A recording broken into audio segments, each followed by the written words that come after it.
አመታዊ የጥገኝነት ክፍያ ወይም ደግሞ annual asylum fee በተመለከተ ዛሬ አንዳንድ ነገሮች ሼር ለማድረግ ነው የመጣሁት። አላን ጉደታ ነኝ ከአላን ጉደታ የጠበቃ ቢሮ ነው። በቅርቡ USCIS አዲስ መመሪያ ደግሞ አውጥቷል። አዲስ እንኳን አይደለም ከዚህ በፊትም ተጀምሮ ነበር። አንዳንድ asylum applicants 100 ብር ነው 100 ብር መክፈል ጀምሮ ነበር። መሐከል ላይ ግን በፍርድ ቤት የገባ ነገር ስለነበረ ለተወሰነ ጊዜ ተቋርጦ ነበር። አሁን ግን ከኤፕሪል 28 ጀምሮ እንደ አዲስ መመሪያ አድርገው አምጥተውታል። ምን ማለት ነው? እነማን ናቸው መክፈል ያለባቸው? በምን ያህል ጊዜ ነው መክፈል ያለባቸው? ኮንሲኩዌንሱ ምንድነው የሚለውን ደግሞ አሁን ሼር ለማድረግ እሞክራለሁ። የመጀመሪያው ማንኛውም አፕሊካንት ናቸው። ማንኛውም ጥገኝነትን የጠየቀ ሰው በሙሉ በፍርድ ቤትም ደረጃ በUSCIS ደረጃ ማለት affirmative asylum applicants ናቸው። በፍርድ ቤት ደግሞ ደረጃ ያሉት removal proceeding ላይ ያሉ ማለት ነው። ሁሉም የያመቱን 102 ብር መክፈል አለባቸው። ፕሊስ እንዳትረሱ።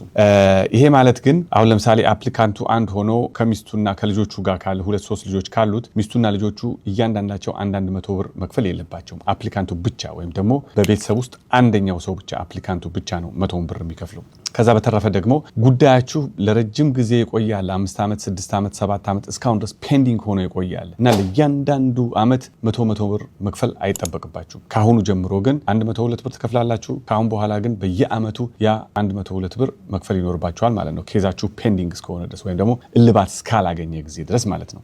ሌላው ደግሞ ማወቅ ያለባችሁ ምንድነው የሚከፈለው 102 ብር ነው። በጣም ቀላል ነው። USCIS ያወጣው መመሪያ ምንድነው? ወረቀት እንልካለን ነው ለአፈርማቲቭ አሳይለም አፕሊካንትስ ወይም ደግሞ ኬዛችሁ በአሳይለም ኦፊስ ደረጃ ያሉ ሰዎች ኖቲስ እንልካለን። ኖቲሱ ከተላከላችሁ በኋላ በ30 ቀን ጊዜ ውስጥ ብቻ ያን 102 ብር መክፈል አለባችሁ ነው። በ30 ቀን ብቻ። ፍርድ ቤት ያለባችሁ ኬዛችሁ ፍርድ ቤት ያለ ሰዎች ብዙ አትቸገሩም። ወደ ጠበቆቻችሁ ወይም ደግሞ ፍርድ ቤቱ ዳኛው ስኬጁሊንግ ኦርደር አለ፣ ይሄንን ነገር መክፈል አለባችሁ ብሎ ያዛል። በ30 ቀን ውስጥ ከፍላችሁ ደረሰኙን ለፍርድ ቤቱ ፋይል ማድረግ አለባችሁ ነው። ኮንሲኩዌንሱ ያልከፈሉ ሰዎች ምንድነው? ኮንሲኩዌንሱ ነው የሚያመጣው ጣጣ እጅግ በጣም ሲሪየስ ነው። ፕሊዝ እዚህ ላይ በጣም መጠንቀቅ አለባችሁ።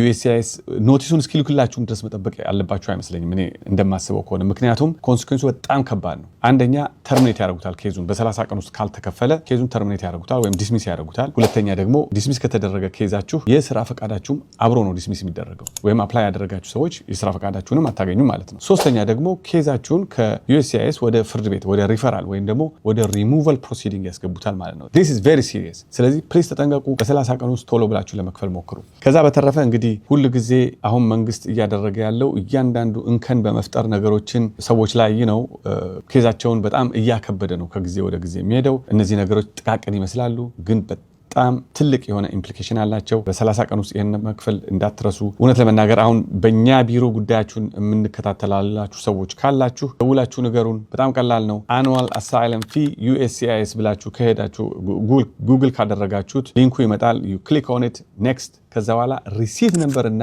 ኤሊየን ነምበር ብቻ ነው የሚያስፈልገው። ከዛ በኋላ ይመራችኋል። ያንን 102 ብር መክፈል ነው። አንዳንድ ጊዜ ይሄንን መክፈል አሁን አትችሉም የምትባሉ ሰዎች አላችሁ። ምናልባት ኦልሬዲ የከፈላችሁ ሰዎች ሊሆን ይችላላችሁ። አመቱ አልደረሰም። ስለዚህ በየጊዜው ሬጉላርሊ ቼክ ለማድረግ ሞክሩ። በየወሩ በየ2 ወሩ ኖቲሱ እንዳያመልጣችሁ ማለት ነው። አንዳንድ ጊዜ ጠበቃ የቀየራችሁ ሰዎች ልትኖሩ ትችላላችሁ። አድራሻ የቀየራችሁ ሰዎች ልትኖሩ ትችላላችሁ። ከቦታ ቦታ ሜል ቶሎ የማይደርሳችሁ ሰዎች ልትኖሩ ትችላላችሁ። ይሄ ኖቲስ ካመለጣችሁ ኢምፕሊኬሽኑ በጣም ከባድ ነው። ስለዚህ ፕሊስ ተጠንቀቁ። ይሄን ለመናገር የመጣሁት አዲስ አሰራር ነው። አሁን በቅርቡ ነው የመጣው። ይሄን ሼር ላድርጋችሁ ብዬ ነው የመጣሁት። እርግጠኛ ነኝ በጣም የሚጠቅማችሁ መረጃ ነው። መረጃ ሁሉ ጊዜ ለሰክሰስ ቁልፍ ነው። አላን ጉደታ ነኝ ከአላን ጉደታ የጠበቃ ቢሮ ነው። TPS የሞላሁት 2 ወር ሆነ በኋላ ነው እዚህ ሀገር ከመጣ በኋላ TPS ሞላሁኝ። ነገር ግን አሳይለም አልሞላሁኝ። አሁን ግን አመት አለፈኝና አሳይለም መሙላት ፈልጌ ነበር። ምን ይሻለኛል? ምክንያቱም አሳይለም ይፈቀድልኝ በአመት ውስጥ ነው እና ምን ይሻላል ለሚል ጥያቄ ላለው ሰው TPSሱ በ2 ወር ውስጥ ስለተሞላና በዛን ወቅት ላይ ስላለ የአንድ አመት ዴድላይኑን እንደ የአንድ አመት ያለፈውን ዴድላይን ለምን እንዳለፈ እንደ ምክንያት ተሰጥቶ ፋይል ሊደረግ ይችላል ማለት ነው። ያ ሁሌ ሊሆን አይችልም። 1 year ዴድላይን አሳይለም በአንድ አመት ውስጥ መሞላት አለበት። ያ የ1 year ዴድላይን ኤክሴፕሽኖች አሉ። ነገር ግን በወቅቱ ፋይል ያላደረኩት በTPS ፕሮቴክትድ ሆኜ ስለነበረ ነው እና አሁን ግን ይሄንን ነገር የኔ አሳይለም ፋይሌን ለፋይል ለማድረግ ተዘጋጅቻለሁና ለዚህ ነው ፋይል ያደረኩት የሚል እንደ ምክንያት ተደርጎ ሊቀርብ ይችላል ማለት ነው። ሁሌም ሰክሰስፉል አይደለም፣ ግን ያ በወቅቱ ሌጋል ስታተስ ነበረኝ የሚለው እንደ አርጊውመንት ሆኖ ሊቀርብ ይችላል ማለት ነው።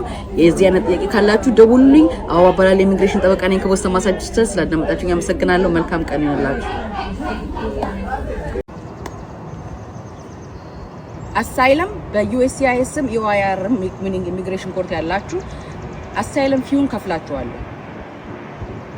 እና አሳይለም ፊ በሚከፈል አለ $100 እና ያንን አይ ቢሊቭ $102 ነውና ያንን ክፈሉ የሚል ሜሴጅ ተልኮ ነበረ። ያልከፈላችሁ ሰዎች ፕሊዝ ክፈሉ፣ ምክንያቱም ባይ ዘ ኤንድ ኦፍ ሜይ ካልተከፈለ ኬዙን ዲስሚስ አድርገን ሪሙቭ እናደርጋቸዋለን የሚል ነገር እያሉ ነው። ስለዚህ ፕሊዝ እንደዚህ ያን ነገር ካልከፈላችሁ ክፈሉ። አበባ ባላል ኢሚግሬሽን ጠበቃ ነኝ ከቦስተን ማሳቹሴትስ። ጥያቄ ካላችሁ ደውሉ። አመሰግናለሁ። በትዳር አማካኝነት የ2 ዓመቱን የግሪን ካርድ አግኝቻለሁ። ግን ግሪን ካርዱን ካገኘው በኋላ ከትዳር አጋሬ ጋር ወይም ከባሌ ወይም ከሚስቴ ጋር አብረን አይደለንም፣ ወይም ደግሞ ትዳራችን ፈርሷል፣ ተለያይተናል። ምን ማድረግ አለብኝ? ወደ 10 ዓመት መቀየር እችላለሁ ወይ?